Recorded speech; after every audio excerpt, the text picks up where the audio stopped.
the most notorious serial killers of medieval times. Hey everyone! Tonight we're drifting back to the Middle Ages. So, dim the lights, wrap yourself in a blanket, and let the world outside fade for a while. Think of this as a slow, wandering journey through the darker corners of history, where kings, queens, and nobles were not always as polished or saintly as the portraits suggest. They weren't just fragile dynastic chess pieces, some of them, well, some had hobbies that make collecting stamps look merciful. And tonight, we're focusing on the ones who took that strange little pastime called killing far beyond what polite society would call acceptable. Medieval serial killers. They existed, though of course their records are often as foggy and confused as the monks who wrote them down. But we'll walk through their lives, gently, quietly, and perhaps with just the faintest hint of sarcasm. So, let's start with one of the most famous, or infamous, depending on your tolerance for nightmarish nobility, Gilles de Rais. Gilles de Rais was a French nobleman, born in 1405, and by all accounts, he should have had a life that was enviable, if not downright idyllic. He was fabulously wealthy. He inherited vast estates. And, for good measure, he fought alongside Joan of Arc, because of course he did. He was her companion in arms during the Loire campaign. Imagine that, fighting next to a teenage girl who claimed visions from God, while you yourself were known for shiny armor and, allegedly, a rather dashing appearance. He was practically the medieval poster boy for knightly gallantry. But naturally, he ruined it. The wealth, the prestige, the military honors, they weren't enough. Gilles de Rais became what many historians politely call eccentric, but what is more accurately described as a child murderer on a shockingly industrial scale. By the time he was executed in 1440, he was accused of killing, torturing, and abusing somewhere between 80 to 200 children. And those are just the numbers guessed by 15th century record keepers, who weren't exactly prone to exaggeration unless it involved miracles or relics. His castles, plural, became places of dread. Servants whispered about children disappearing, while Gilles himself plunged into increasingly bizarre rituals. He allegedly dabbled in alchemy. He invited occultists into his home, in search of a philosopher's stone that would restore his fortune. You see, despite being born wealthy, Gilles was terrible with money. He had a gift for spending absurd amounts on theatrical productions and lavish feasts. At one point, he staged a play so elaborate it bankrupted him, with over 500 extras, 20,000 costumes, and a personal fortune poured into what was essentially the medieval equivalent of a very pretentious school play. And when the money ran low, his darker impulses grew worse. Historians debate how much of the charges were true. There's always the possibility that political enemies inflated the story. But the testimonies at his trial included graphic details from servants who admitted they helped dispose of tiny corpses. Children were lured to his estates, often with the promise of work or food, and never left. He was executed by hanging and burning, a double act which the authorities clearly thought was necessary, just in case. Ironically, he was buried in consecrated ground, because the church still thought of him as a noble Christian knight. Some townsfolk even revered him for years afterward, because apparently sainthood was sometimes a matter of local preference, not ethics. So, Gilles de Rais stands out as perhaps the most notorious medieval noble serial killer. But he wasn't alone. Let's drift a little further north, to Hungary. Here we meet a woman often described as the Blood Countess, Elizabeth Bathory. Now, technically speaking, Elizabeth lived in the late 16th and early 17th centuries, but her habits were medieval in spirit, and her legend is firmly wrapped up in the Gothic. She was born into one of the most powerful noble families in Hungary in 1560, and if there were ever an example of too much inbreeding, Elizabeth was it. She was related to essentially everyone in power, including a cousin who was the King of Poland. The Bathorys married cousins like it was a favorite family hobby, which may help explain Elizabeth's erratic behavior later on. She married young, at age 15, to a Hungarian war hero known as the Black Knight of Hungary. He spent much of his time away fighting the Ottomans, leaving Elizabeth at home with far too much time on her hands, and far too many servants under her command. The rumors say she killed hundreds of girls, between 80 and 600, depending on which source you believe. The stories are almost theatrical, tales of her bathing in the blood of virgins to preserve her youth, which is probably a myth invented later, but it stuck so well that she's practically a vampire mascot now. What we do know is that she tortured and murdered servant girls, often with the help of her maids. Victims were beaten, burned with irons, mutilated, or starved. And the numbers became too great to hide. When the families of noble-born girls complained, because losing peasants was one thing, but noble daughters? Absolutely not. The authorities were finally forced to investigate. When she was put on trial, her servants testified in grim detail. Elizabeth herself was never executed, she was too well connected. Instead, she was bricked up inside her own castle. A literal wall was built around her chamber, with just a small opening for food. She lived like that for 4 years, until she died in 1614. Essentially, she became a human relic, locked away so the scandal wouldn't spread further. So, Elizabeth joined Gilles de Rais in the morbid pantheon of medieval killers, both draped in nobility, both shielded for far too long by their status. Now, let's float back westward, toward Italy. Here we find a man less famous, but no less unsettling, Giovanni Bugatti. Giovanni wasn't noble, and he wasn't wealthy. He was just one of many medieval killers who thrived under the cover of chaos. Italy, after all, was a patchwork of city-states, each riddled with corruption, mercenaries, and warlords. Giovanni took advantage of that atmosphere, luring travelers into the forests near Milan, robbing them, and leaving their bodies scattered along the roads. His tally, if you believe the chronicles, ran into the dozens. What made him notorious wasn't the scale, but the longevity. For over 20 years, no one caught him. Which means he was essentially the medieval version of an unsolved true crime podcast stretched across decades. It wasn't until a traveling merchant recognized him and reported it to the authorities that Giovanni was captured and executed. His story is largely forgotten, overshadowed by the nobility, but he reminds us that medieval serial killing wasn't limited to aristocrats. Sometimes it was just a man in a forest, with a knife, and far too much free time. And speaking of free time, let's move on to yet another name whispered with unease, Peter Neers. Peter was a German bandit, operating in the late 16th century. He was said to have murdered over 500 people, yes, 500. That number is, admittedly, probably inflated by terrified townsfolk who blamed every missing traveler on him. But even a fraction of that makes him extraordinary. What makes Peter Neers particularly bizarre are the rumors that he was involved in black magic. According to legend, he carried a bag filled with the body parts of unborn children, which he used for spells. Again, this may be lurid invention, but it does paint a vivid picture of how folklore and crime blurred in the medieval imagination. Eventually, he was caught, tortured, and executed in a fashion so prolonged it makes one grateful we're only talking about it. His arms and legs were broken on the wheel, he was dismembered, and finally, after days of public torment, he was killed. Medieval authorities loved to make an example out of criminals, partly because they didn't have prisons in the modern sense.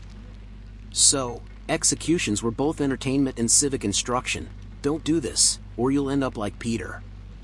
So, as we drift here, through Gilles de Rais, Elizabeth Bathory, Giovanni Bugatti, and Peter Neers, we see a pattern. The medieval world, for all its piety and ritual, had a remarkable tolerance for serial killers, especially when they wore silk or commanded armies.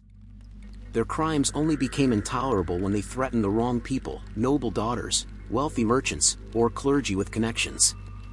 And while today they live in legend, back then they lived comfortably for years, shielded by wealth, fear, or the sheer inefficiency of medieval law enforcement. It's a sobering reminder, delivered gently, as we close this part, that in the Middle Ages, you could be both a knight of God and a mass murderer. A respected lady of the court and a torturer. Or just a bandit, haunting the woods, known by name only when the hangman finally caught you. Now, let's drift toward the next tale, where royalty themselves stumble into dysfunction, not just killers, but kings and queens undone by their own pettiness and fragility. The life of Eleanor of Aquitaine, 1122 to 1204. Hey everyone! Now that we've set aside the darker corners of medieval killers, let's drift over to one of the brightest, and most exasperating, figures of the 12th century. Tonight we're easing into the long life of Eleanor of Aquitaine. She was born in 1122, in what is now southwestern France. Back then, Aquitaine was one of the richest and largest duchies in Europe, and Eleanor was its heir, which immediately made her the medieval equivalent of a celebrity heiress, impossibly wealthy, highly desirable, and somewhat dangerous. Eleanor's childhood was surprisingly privileged for the Middle Ages. She was educated, literate, and taught courtly manners. Which sounds lovely until you remember that courtly manners often meant how to look dignified while someone was bleeding out on a tournament field. Still, she was trained in music, poetry, languages, and diplomacy, skills that would prove more useful than swords, though she did occasionally dabble in military matters too. Her father, Duke William X, died in 1137 when Eleanor was just 15. And with his death, she instantly became the most eligible heiress in Europe. It didn't take long for suitors to line up. Unfortunately for them, King Louis VI of France got there first. He arranged for his son, the future Louis VII, to marry Eleanor within months. So, at 15, she went from heiress of Aquitaine to Queen of France. Which sounds glamorous. But in reality, it was not. Louis VII, her first husband, was not exactly Eleanor's type. He had been raised to enter the church, and at heart, he was more monk than monarch. He prayed more than he governed. He fasted, meditated, and generally gave the impression of a man who would have been happiest copying manuscripts in a monastery basement. Eleanor, by contrast, was witty, ambitious, and, according to the chroniclers, very fond of finery, music, and attention. The marriage was, to put it gently, strained. The clash became obvious during the Second Crusade. In 1147, Eleanor and Louis set off for the Holy Land. Imagine it, thousands of soldiers, nobles, and camp followers trudging toward Jerusalem, all under the burning sun, half of them dying of dysentery. And in the middle of this, Eleanor rode with her ladies dressed as Amazons, yes, armored warrior women, because she could. Chroniclers were scandalized. A queen in armor was simply too much for their delicate sensibilities. The crusade was a disaster. Militarily, it accomplished very little. Personally, it shattered Eleanor's marriage. Rumors swirled that she had an affair with her uncle, Raymond of Antioch, though evidence is thin. What mattered is that Louis VII was humiliated, and their relationship was beyond repair. By 1152, the marriage was annulled. Officially, the church declared they were too closely related. Which is mildly amusing, since everyone in European royalty was too closely related. But when kings wanted a divorce, convenient biblical interpretations were always available. Now, Eleanor was free again. And still one of the richest women in Europe. Within weeks of her annulment, she married Henry Plantagenet, the future Henry II of England. This was a bold move, because Henry was 11 years younger than she was. But Eleanor was not one to care about propriety. And besides, Henry was vigorous, ambitious, and considerably less monk-like than Louis. Their marriage joined Aquitaine with Henry's lands, creating a vast empire that stretched from Scotland to the Pyrenees. It was the birth of the Angevin Empire, and Eleanor was right in the middle of it. But Henry and Eleanor's relationship was complicated. On the one hand, they had 10 children together. On the other hand, Henry was famously unfaithful, and Eleanor had little patience for it. By the 1170s, their marriage had deteriorated into open hostility. At one point, Eleanor supported her sons in rebelling against Henry. This was not a small family squabble, it was a full-blown civil war. Imagine, a queen siding with her children against their father, encouraging them to rise up against the king. Unsurprisingly, Henry did not take this well. Eleanor was captured in 1173 and spent the next 16 years in semi-imprisonment. But Eleanor was nothing if not resilient. After Henry's death in 1189, her son Richard, better known as Richard the Lionheart, became king. And Eleanor, finally free, stepped back into power. She acted as regent while Richard went off to the Third Crusade. She managed affairs of state, negotiated treaties, and even arranged Richard's ransom when he was captured on his way home. When Richard died in 1199, Eleanor's younger son John took the throne. John, of course, is remembered as one of England's worst kings. He lost Normandy, quarreled with the barons, and was eventually forced to sign the Magna Carta. But Eleanor still supported him, traveling tirelessly across her domains, even in her late 70s, to shore up loyalty. She finally retired to the Abbey of Fontevraud, where she took the veil in her last years. She died in 1204, at the age of 82. Which, for someone who had marched on crusade, endured imprisonment, and given birth to 10 children, was frankly astonishing. Eleanor's legacy is immense. She reshaped European politics simply through her marriages and her children. She was also a great patron of troubadours and poets, helping to spread the ideals of courtly love, though one suspects she had little patience for the reality of romantic men who wrote songs instead of winning wars. Chroniclers painted her as ambitious, meddlesome, and dangerously independent. Which, translated into modern terms, means she was competent, intelligent, and unwilling to be sidelined. She outlived 2 kings, gave Europe some of its most famous rulers, and left behind a dynasty that shaped the medieval world for centuries. So, Eleanor of Aquitaine, queen twice over, duchess in her own right, mother of kings, and occasional rebel, remains one of the most remarkable figures of the 12th century. And as we drift out of her long life, we can see how unusual she was in her era, a woman who refused to be quiet, who held her own among kings, and who lived long enough to see her grandchildren inherit the world she had stitched together. Now, let's quietly wander to our next figure, another royal whose life was less glamorous, more tragic, and every bit as tangled in the strange web of medieval dynasties. Pilgrimage and crusader culture. Hey everyone! Now that we've wandered through the complicated life of Eleanor of Aquitaine, let's drift into something that defined her era and shaped the entire medieval world: pilgrimage.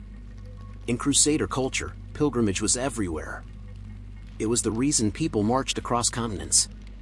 It was the excuse kings used when they wanted to invade.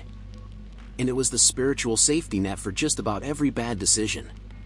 So, dim the lamps a little further, and let's meander through what pilgrimage really looked like in the 12th and 13th centuries. At its heart, pilgrimage was supposed to be simple. A journey to a holy site, to pray, to reflect, to collect a blessing, or maybe a souvenir. Medieval Christians believed that traveling to holy places brought spiritual rewards. Sometimes indulgences. Sometimes healing. And sometimes just the smug sense of being holier than your neighbor, which is always a powerful motivator. But when the Crusades began, pilgrimage took on a very different scale. Jerusalem was no longer just a far-off city in the Bible. It was a destination. The ultimate pilgrimage. And from the late 11th century onward, thousands set out, not just to pray, but to fight their way there. The church marketed crusade itself as a kind of armed pilgrimage. Knights were told that by taking the cross, they were not just fighting infidels, but walking a spiritual journey. Which is a nice way of dressing up an armed invasion in liturgical clothing. The actual experience of a crusader pilgrim was less glamorous. Imagine walking hundreds of miles, through heat, through mountains, through deserts, with very little food, very few baths, and a lot of lice. Some pilgrims carried seashells as badges of honor. Others carried relics, because having a saint's finger bone in your bag was the medieval equivalent of travel insurance. Along the way, pilgrims often stopped at shrines.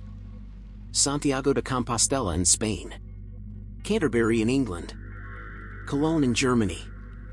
The road to Jerusalem wasn't a straight line, it was a string of smaller pilgrimages, stitched together, each shrine offering its own indulgence. And of course, these journeys weren't always safe. Pilgrims were robbed, kidnapped, or simply lost. Guides cheated them. Merchants overcharged them. And if you happened to get sick, well, medieval medicine meant your options were prayer, herbs, or slow death. Still, people went in astonishing numbers. One of the stranger aspects of crusader pilgrimage was how much pageantry surrounded it. Kings and queens joined, turning what was meant to be humble travel into a rolling festival of tents, trumpets, and guards. When Louis VII and Eleanor of Aquitaine went on the Second Crusade, their pilgrimage looked more like a royal parade, with cooks, musicians, and banners fluttering dramatically, until, of course, everything fell apart in Anatolia, and it looked less like a holy journey and more like an endless funeral march. Ordinary pilgrims didn't fare much better. When Pope Urban II first called the First Crusade, entire mobs of peasants set out, many without weapons, food, or money. They believed that simply walking east would deliver them to Jerusalem, like a medieval GPS system. Unsurprisingly, most never got there. Some were massacred by locals. Others starved. A few turned to robbing the very communities they passed through, which is not exactly what the church had in mind when it preached pilgrimage. But if you did survive, and you actually reached Jerusalem, what then? For many, it was anticlimactic. The Holy Sepulchre was crowded, smoky, filled with candles, relic sellers, and guards. Pilgrims kissed stones, touched shrines, and bought little tokens to prove they'd been there. It was less mystical revelation, more medieval souvenir shop. But still, for the devout, even standing there was a victory. They had walked where Christ had walked. And then they had to walk all the way back. Some didn't return. Pilgrims often stayed, joining the strange little world of the Crusader states, patchwork kingdoms carved into the Levant. These settlers lived half European, half Middle Eastern lives, adopting local dress, local food, and sometimes local spouses, though chroniclers back in Europe were horrified by such mixing. Still, the Crusader kingdoms thrived, for a time, on the constant trickle of pilgrims who turned temporary devotion into permanent settlement. Not all pilgrimages were grand or far. Some nobles treated them as excuses to leave messy politics at home. If you had feuded with your neighbor, you could announce you were taking the cross, vanish for 2 years, and return conveniently after tempers had cooled. Kings, too, used pilgrimage as reputation repair. Done something politically disastrous? Sponsor a shrine. Walk barefoot to a cathedral. Instantly holier.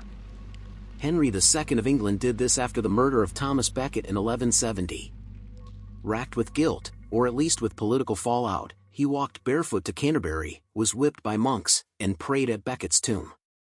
It was penitential pilgrimage at its most theatrical. And it worked. His public image softened. Which shows that even in the 12th century, PR stunts were alive and well. For women, pilgrimage could be one of the few chances to travel outside the narrow confines of home. Noble women like Eleanor of Aquitaine rode with entire entourages. But even peasant women sometimes joined groups heading east, usually with husbands or sons, sometimes alone. Chroniclers were scandalized by their presence, as if female pilgrims contaminated the purity of the crusade. Yet women went anyway, their motivations the same as men: devotion, adventure, or simply curiosity. And children, well, they too became part of this culture, most famously in the so-called Children's Crusade of 1212. Thousands of young people supposedly set off for Jerusalem, convinced they could succeed where knights had failed. The story is murky, likely a mix of fact and legend, but it captures how pilgrimage fever seeped into every layer of medieval society. By the later Crusades, pilgrimage had become almost industrial. Merchants sold passage by sea, promising faster and safer travel. Banks offered loans. Relic dealers multiplied. Pilgrimage, once a personal journey of devotion, became entwined with commerce, politics, and profit. But despite all the noise, despite the scandals and failures, people kept walking. Because at its heart, pilgrimage was about hope. Hope for healing. Hope for forgiveness. Hope for a glimpse of the divine. In a world where life was short, brutal, and often bewildering, walking east, or even just to a local shrine, was a way of pushing back against the uncertainty. So, as we drift here, through dusty roads and smoky shrines, we see what pilgrimage really was in Crusader culture. Not just a holy journey, but a mirror of the medieval world itself, messy, dangerous, oddly commercial, and full of contradictions. And with that, let's gently wander to our next tale, where royalty themselves stumble once more into dysfunction, pettiness, and dynastic chaos. Saladin recaptures Jerusalem, 1187. Hey everyone! Tonight, we're gliding into one of those moments in medieval history that every school textbook remembers, but that becomes softer, stranger, and more human when we look at it up close. The year is 1187. The place is Jerusalem. And the man at the center is Saladin. Now, the Middle Ages love dramatic nicknames, and Saladin was no exception. His full name, Al-ad-Din Yusuf ibn Ayyub, doesn't exactly roll off the tongue if you're a monk in Paris, so they simply called him Saladin. it meant the righteousness of the faith. Which, of course, set the bar impossibly high. But, to be fair, he lived up to more of it than most medieval rulers ever did. Saladin was born in 1137 in Tikrit, which at the time was a fairly unremarkable fortress town in Mesopotamia. His family wasn't particularly grand. His father was a Kurdish officer, his uncle a military commander. But through steady service, connections, and a knack for not getting killed in the endless squabbles of the Muslim world, Saladin's family rose. He himself was never meant to be a warrior. As a boy, he studied theology, law, and the Quran. He was more interested in scholars than swords. Which, naturally, meant he ended up leading armies across half the Middle East, because life rarely cares what your childhood hobbies were. By the 1170s, Saladin had maneuvered his way into power in Egypt, then Syria, creating a unified Muslim front against the Crusader states. He was patient, methodical, and, unlike many of his Christian counterparts, rarely self-destructive. Which already made him stand out. Meanwhile, the Crusader states were, well, not thriving. Jerusalem, the crown jewel of the First Crusade, was in the hands of a king named Guy of Lusignan. Guy was, to put it mildly, not the sharpest sword in the armory. He owed his crown entirely to marriage. He had married Sibylla, the sister of the previous king. His leadership style can best be described as flailing. Around him swirled rival nobles, mercenaries, and, most dangerously, the infamous Reynold de Chatillon. Reynold was the kind of man who made medieval chroniclers run out of synonyms for reckless. He repeatedly broke truces, raided caravans, and once tried to attack Mecca itself. Which, in case it isn't obvious, was a terrible idea. Saladin despised him personally, and with good reason. By 1187, tensions snapped. Saladin gathered his forces and invaded the Crusader kingdom. The decisive clash came at the Battle of Hattin, near the Sea of Galilee. The Crusader army marched out under King Guy, dragging the True Cross with them, the most sacred relic they possessed. Unfortunately, they also marched without enough water, across blazing summer hills. Saladin's troops harassed them, set the fields on fire, and slowly drained their strength. By the time the Crusaders reached Hattin, they were dehydrated, exhausted, and essentially doomed. The battle was a catastrophe. The Crusaders were encircled. Many surrendered. The True Cross was captured. Reynold de Chatillon was personally brought before Saladin. After years of broken truces and outrageous raids, Saladin finally dealt with him directly. He offered Reynold the chance to convert to Islam. Reynold refused. So Saladin did what, frankly, everyone expected: he killed him. But, importantly, he did not kill King Guy. Instead, he spared him, reportedly offering him cool water to drink. Which was, in its way, both merciful and slightly condescending. With the Crusader army shattered, Jerusalem lay open. Saladin marched on the Holy City, and by September 1187, he laid siege. This was the moment. For the first time in nearly 90 years, the Muslim army stood ready to retake Jerusalem from the Crusaders. The defenders were led by Balian of Ibelin, one of the few competent nobles left. He negotiated with Saladin, knowing the city could not withstand a long siege. After some brief fighting, Balian surrendered. And here, Saladin showed the mercy that made him famous in both East and West. Unlike the first Crusaders in 1099, who had massacred Jerusalem's inhabitants in rivers of blood, Saladin allowed the city to be ransomed. Christians could leave if they paid a sum. Those who couldn't pay were, in many cases, freed anyway. There was no slaughter, no burning, no mass destruction. Pilgrims could still visit holy sites. Even the Greek Orthodox clergy, long sidelined by the Latin Crusaders, were restored. It was, by medieval standards, astonishing restraint. Chroniclers in Europe admitted, grudgingly, that Saladin had behaved more like a Christian knight than many Christians did. Which must have been awkward for them to write. The fall of Jerusalem sent shockwaves through Europe. Preachers declared it a disaster, a punishment for sin.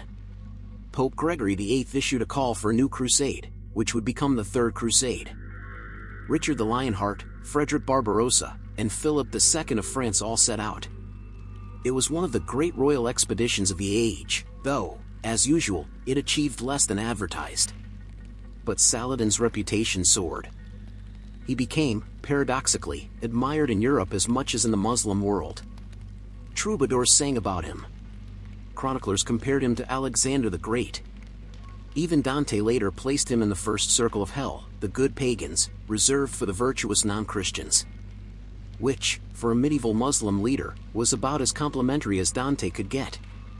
Yet, despite the admiration, the recapture of Jerusalem was never quite permanent. Over the next century, the city would change hands multiple times, passed back and forth in treaties, crusades, and negotiations. Still, 1187 marked the moment when the dream of a permanent Christian Jerusalem collapsed. The Crusaders never fully recovered. For Saladin himself, the victory was bittersweet. He was generous almost to a fault, often giving away land and money to his followers. When he died in 1193, he left behind little personal wealth, so little, in fact, that his followers struggled to pay for his burial.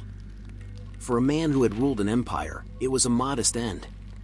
But it also fit his image, a ruler remembered less for greed, more for honor. So, as we drift here, looking back at 1187, we see the contrasts clearly. The Crusaders, divided, reckless, undone by their own rivalries. Saladin, patient, disciplined, and, in the eyes of even his enemies, unusually humane. And in the long story of medieval pilgrimage, conquest, and holy war, his recapture of Jerusalem stands out not for rivers of blood, but for restraint. Not for greed, but for the strange dignity he managed to preserve in an age not exactly famous for dignity.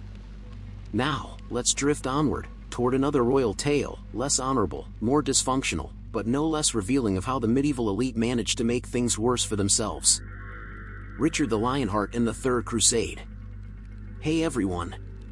We've just wandered through Saladin's recapture of Jerusalem in 1187, and the waves of panic it sent across Europe. Naturally, the response was another crusade, because if one expensive failure doesn't work, the obvious solution is to organize a much larger, equally expensive one.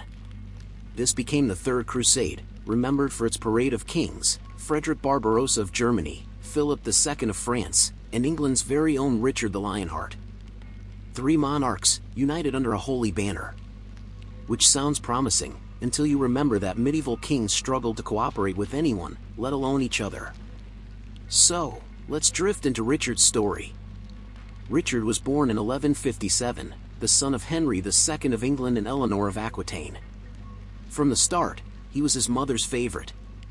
Which might explain why he grew up ambitious, arrogant, and with a very selective idea of responsibility.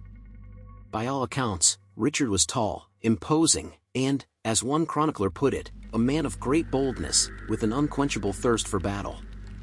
Which sounds heroic, until you realize it basically means he loved fighting more than ruling. He spent less than a year of his 10-year reign actually in England. He was a king who treated his kingdom more like a piggy bank to fund his adventures abroad. But when Saladin took Jerusalem, Richard suddenly had a purpose worthy of his talents. Crusade. Glory. The ultimate tournament, played out on a continental stage. He wasn't alone. Philip II of France, his rival and occasional friend, also took the cross. So did the German Emperor Frederick Barbarossa. The 3 monarchs assembled armies and set out. Which sounds cooperative, but in practice it was more like a very tense group project, where everyone hated each other and no one agreed on deadlines. Frederick Barbarossa, for example, didn't even make it. At 67 years old, he drowned in a river in Asia Minor, before reaching the Holy Land. His army, leaderless and demoralized, mostly went home. That left Richard and Philip to carry the burden. They quarreled almost immediately. On the way, Richard stopped in Sicily, where he quarreled with the local ruler. Then he quarreled in Cyprus, where he conquered the island after a spat with its Byzantine governor. By the time he actually reached the Holy Land, he had already added island acquisition to his resume. Philip, meanwhile, sulked. He was less interested in fighting Saladin and more interested in undermining Richard. By 1191, he had given up entirely and sailed back to France, leaving Richard as the star of the show. Richard threw himself into the war. he captured Acre, a key port city, after a brutal siege. He fought Saladin's forces at Arsuf, where his disciplined knights cut through enemy lines. He marched toward Jerusalem itself, but here, things faltered. You see, Richard could fight battles brilliantly. But holding territory, supplying armies, and negotiating politics were not his strengths. Twice he marched within sight of Jerusalem, and twice he retreated. His army was exhausted. Supplies were short. And the thought of holding Jerusalem, surrounded by Saladin's forces, seemed impossible. So, after years of campaigning, Richard did what he did best. He negotiated badly. In 1192, Richard and Saladin agreed to a truce. The terms were underwhelming. Christians would keep Acre and a strip of coastal territory. Pilgrims would be allowed to visit Jerusalem safely. But the city itself remained in Muslim hands. Richard never entered Jerusalem. Which is ironic, given that the whole crusade had been about retaking it. Chroniclers later described him standing on a hill, gazing at the city from a distance, but refusing to go closer, knowing he could not hold it. For a man called the Lionheart, it was not the triumphant image he wanted. Still, he had won battles, restored some crusader lands, and, most importantly, made himself famous. Troubadours sang about him. Enemies grudgingly respected him. Even Saladin admired his courage, if not his diplomacy. Richard then had to get home. And here the story becomes farcical. On his way back to England, he was shipwrecked, captured, and held for ransom by Leopold of Austria. For over a year, he languished in captivity, while his mother Eleanor raised the enormous ransom, said to be 150,000 marks, a staggering sum. When he finally returned to England, he spent only a few months there before heading back to France to fight Philip again. Because naturally, the crusade wasn't enough, he had to pick up old quarrels as if nothing had changed. He died in 1199, shot by a crossbow while besieging a petty castle in Limousin. The wound became gangrenous, and he passed away at just 41. For all his fame, he left behind no legitimate heirs, and a kingdom deeply in debt. So, Richard the Lionheart remains one of those medieval figures whose reputation far exceeds his practical achievements. He fought brilliantly, yes. But he never took Jerusalem. He left England nearly bankrupt. And he treated kingship as little more than a stage for his personal quests. Yet, his legend endured. Chroniclers admired his courage. Romances turned him into a paragon of chivalry. And his rivalry, and occasional respect, for Saladin became the stuff of medieval myth. In truth, Richard was a crusader more interested in glory than governance, and his reign shows what happens when a king prefers battlefields to budgets. So, as we close this part, we drift away from the clang of swords and the banners of the Third Crusade, and towards something quieter, but no less revealing. Because behind every crusade and royal squabble lay the fragile dynasties that held Europe together, families more interested in inheritance disputes than holy wars. And in our next part, we'll wander into those tangled webs of succession and scandal, where crowns were passed down less like treasures, and more like awkward hand-me-downs no one really wanted.